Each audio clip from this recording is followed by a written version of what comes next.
मोनदों आरो गोबांथार स्टेट बेंकआव मावग्रा आरो गोबां UPPLनि कंग्रेसनि बिथांमोनाबो जइन जादों दिनै नैबे गसाइगावनि जोंनि BPFनि मास रेलियाव। आं बेखौनो फोरमायहरो दिनै प्रमद बर' सारनि अबस्थाया दा अमा बेगें गोदोनायाव थाबथानाय बायदि जाबाय आरोखि। ना जादेरनो हायो, ना बुंनो हायो, ना रायलायनो हायो। माने UPPLआ खुनु मोनसे एजेन्डा गैला। रायजो राजानाव मा होननानै भट बिबावनो जेबो बिसिना एजेन्डा मथ' गैला। प्रमद बर' सारहा 25 बोसोर BTCनि चिफ जानायनि सिमां दंमोन आरोखि। आं बेखौ UPPLनि नेताफोरनाव आबसुनि नेताफोरनाव सिरि सिरि सोंखोमानानै माने नायबिजिरनानै मिथिदों। बिथाङा प्रमद बर' सारा 35 बोसोर बैसोआवनो सेन्ट्रेल एबसुनि प्रेसिडेन्ट जादों खायदा खायसि खालामनानै।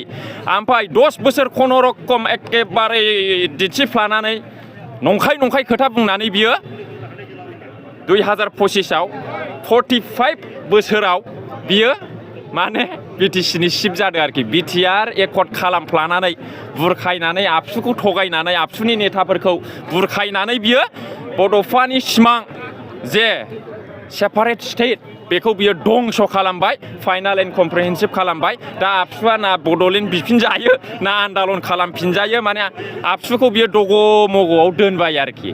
दा बिथांनि सिमाङा जोब्बाय, माने बियो एखेबारे गसंनो हाला, थैनाय बायदि जाबाय आरोखि। नोंथांनावहाय माखासे इउटुबारफोरा दाखालिनि स्टेटमेन्टआवहाय गोबां माखासे खोथाखौ बुंनायखौ नुनो मोनदों। सासे हारिनि एक्टर जानानैहाय उदाङै माने पार्टियावहाय लोब्बा लाखो होननानै। आदसा, आंहा मोनसे पलिटिक्सनि सिमांसो दंखायो। आङो माने कालसाराव बिदि पारमानेन्टलि गान खननानै एक्टिं खालामनानै जागोन बा मावलांगोन आंहा बिदि गैया। आं दिनैसिम खुनु दामग्रा देग्रा हेन्डजों प्रेक्टिसबो होफेराखै। आंखौ मानसिफ्रा लेंहरो, आं डाइरेक्ट गानखौ खननानै डायलग होनानै फैयो आरोखि। आंहा खुनु बिदि कालसारनि सारेगामा प्रेक्टिस गैया, एक्टिंनि ट्रेनिं गैया। आंना डाइरेक्ट गोदोनिफ्रायनो माने गोदोथ' होनजाला 2015, 14, 13निफ्रायनो आंहा डाइरेक्ट पलिटिक्सआव जइन जानानै माने पार्टिखौ सापर्ट खालामनाय, माने केम्पेइनाव ओंखारनाय, माने पार्टिनि थाखाय जा हायो खामानि मावनाय, गान खननायजों, डायलग होनायजों, पार्टिनि थाखाय माने बाथ्रा बुंनायजों आंहा बे आंनि सिमांखा। दा आंखौहाय मानसिफ्रा गुबुन सानो, गाज्रि बुङो, फाव फान्दायो, ना आंनि माबा माबि गाज्रि बानायफ्लानानै गाज्रि पिक्सार खालामनानै ससियेल मिडियायाव फाथायो, बे गावसिनि खोथा। आङो आंनि खामानिखौ, आंनि सिमांखौ आङो मावफुंलांगोन आरोखि। फैबाय थानाय समावहाय, उननि समावहाय नोंथाङा खाबु मोनोब्ला 10 बा 15 बोसोरसोनि उनाव नोंथाङाबो इलेक्सन गेलेनो माबा दं नामा?